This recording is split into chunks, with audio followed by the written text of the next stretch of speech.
What's going on, my friends? I believe this is questions number 51, where I just answer whatever strength, hypertrophy, conditioning related questions you guys had for me. As per the recent meta we have created, if you would like your question answered, you are welcome to join my Patreon for $5 a month. If you do not want to join, that is a-okay, because I will post the answers here on the main channel so that everybody can watch them. That way I'm not trying to hide it behind a paywall. But hopefully the $5 guaranteed question answer is at least somewhat enticing to you, and access to any free programs that I create they're not free, but you have access to any of them if you're in the Patreon. So getting straight into the questions. Also, if you ask a question that I feel is hyper specific to you, I might not answer it in the next one of these videos, but I will answer you directly because if it's something that's like super finite details, not sure if I can turn it into something that other people can take away something from, we'll just message it to me. There's a messaging service on Patreon that works pretty good. So the first question was, was wondering if you have any experience advice with lower back stress during the bench press. Basically saying that when he gets into his full arch, that yields some amount of lower back stress, which then bleeds into his lower body training days and negatively affects his performance. What can he do to deal with this? And I think this is a pretty common issue.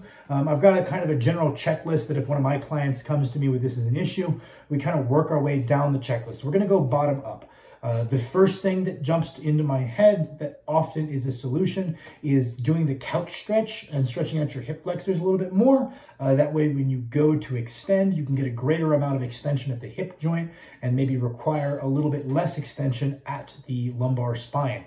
So that would be the first thing, is just regularly working the couch stretch into your bench warm-ups. It's one of the things that I will always do if I'm benching, no matter what. I'll change a lot of other aspects of my warm-up based on what I feel I need at the time, but one universal is that I will always do the couch stretch beforehand to get my hip into extension. The next thing that might help is either doing some low-scale glute work beforehand to quote-unquote activate more, like get some blood flow, get some better proprioception of the glutes. That can help. Or just being more diligent about cueing, flexing your glutes during the bench press. Some people find that has a very protective effect on their lower back, and that could be the next one.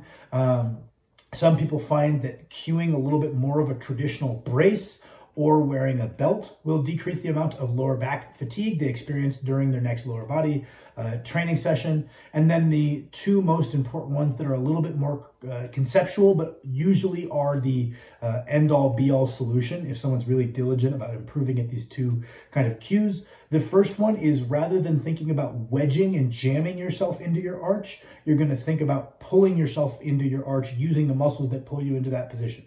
Generally speaking, if I jam myself into a position, my joint does not feel too good the next day. Whereas if I pull myself into that similar position, I have no symptoms the next day. So the idea of arching being a motor skill of our back, maybe executing some of our accessories in such a way that they're going to highlight that motor skill. So maybe really pulling into extension at the top of our chest support rows to practice that technique of pulling ourselves into our arch. And then the other thing that I like to tell people is, when we imagine our arch across the length of our spine, we don't want it to be this perfect hemisphere.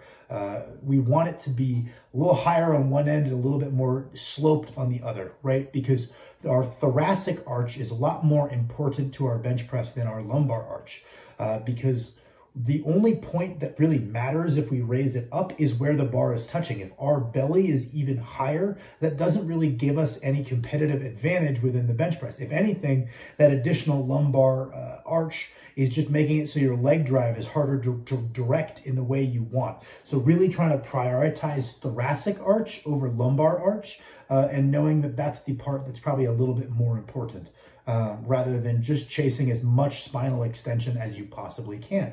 And then the other two questions we have here are, one is reasons why I'd be feeling my hip flexors on a low bar squat. Recently switched from a weightlifting style squat to a low bar style squat. I'm now feeling my hip flexors when I'm squatting. So One of the things that jumps into my head when you say this is a lot of people will feel their hip flexors when they squat in anterior tilt. So they're kind of arching a little bit too much through the lower back, maybe squatting an extension and anteriorly tilting their pelvis. This can often result in some pain or some pinching feelings in the front of the hip. So learning to tuck your pelvis under you a little bit more or flex your glutes at the top of the rep can be helpful for some people. But more conceptually speaking, you switch to a style of squat that is more demanding on the hip musculature.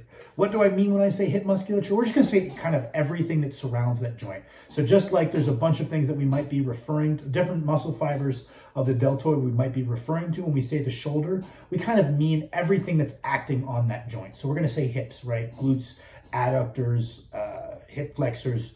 You're switching to a style of squat that's a little bit less knee dominant and a little bit more hip dominant, right? So you had this rapid increase in demands for your hips. So it could just be that they're a little underprepared and that you just need to continue easing into this. I find that pause squats are helpful for catching up that lagging hip musculature for a lot of people, maybe increasing your unilateral volume a little bit. So let's say you normally do 5 sets of accessory leg work, and let's say you do 3 sets of leg press and 2 sets of leg extensions. That would be a pretty normal post-squat workout. Instead, we're going to elect to do 2 unilateral motions or something. So maybe walking lunges and Bulgarians or something to that general effect, or doing the leg press single leg. I find that that's a really simple way to keep your program structure the same, but bring up lagging hip musculature to where it's more in line with the demands you're placing on it for your new squat technique. Then the other thing that can help some people is direct hip flexor training. Just any way where we're training our hip flexor can lead to some alleviation of those feelings of your hip flexor while you're squatting, because it's not a primary mover. You shouldn't feel like it is probably. And then the last one we're going to touch on is, I posted the most recent video, but do you have any tips for lifters who definitely need to move up weight classes to be competitive, but are super uncomfortable in their bodies doing so? So there's kind of 2 ways we can come at this. One of them is very much outside my scope. One of them I think is in my scope. So from a coaching perspective, if someone came to me, I think I talked about in the past video, it's relatively important not to lie to yourself about your tolerance and body fat. If you say, oh, I don't care, I'm just going to do it, right? And you end up hating how you look, you're going to have to end up moving back down a weight class, or something about that is going to be inherently unsustainable, and it's not going to lead you to the long-term competitive success that you're looking for, right? So bulking within the constraints of body fat tolerance, you say, okay, well, I know realistically I can get up to about X, Y, or Z body fat, and I'm okay with it. So then we do our maybe smaller or more drawn out bulking and cutting cycles within that tolerance range. And I think that can be a way to work around it. The other thing that I think is very important to remember is the more muscle mass you put on, different body fat percentages look very different. I think if we took some very skinny guy with very little muscle mass and put 18% body fat on him, he would not look too good. Whereas if you took someone who is heavily muscled and put them at 18% body fat, most people would still identify that as a very muscular person, just not necessarily super lean. So you can kind of use that as a justification in your head. You're like, all right, well, I'm gaining body fat, but I'm also gaining muscle, and that's going to allow me to look better at a given body fat percentage. And that can be another way we get better at it, right? I think that those would be the kind of angles I could come at it from as someone outside looking in. But the other thing you could look at is changing your tolerance. So maybe trying to view your body more based on its performance metrics than based on how it looks, right? Be proud of how your body performs, and how you look is a byproduct of how you perform, rather than trying to gauge your confidence based on how you look like you perform. I think that can be something I've heard a lot of people talk about that can be helpful, but ultimately that one's very individual to how you can adjust your tolerance to that body fat. I take a lot of pride in being a bigger dude. I was a very small dude back when I was in high school. I think I entered high school at about 115 pounds at 5'10". And when I started lifting weights, I really wanted to be a big dude. And it didn't matter to me if it was super lean or not, right? So I think that helped me gain a greater tolerance for body fat than I had initially. I was like, all right, well, I want to be a big guy. At some point, gaining some body fat on my body is part of becoming a big guy. This is part of the process to what I want. thus I can tolerate it. But I can't really give you a hard definition on this one. But if you want to ever bounce any ideas off of me, you can shoot me a message on the Patreon. Thank you guys for watching. I appreciate you guys as always.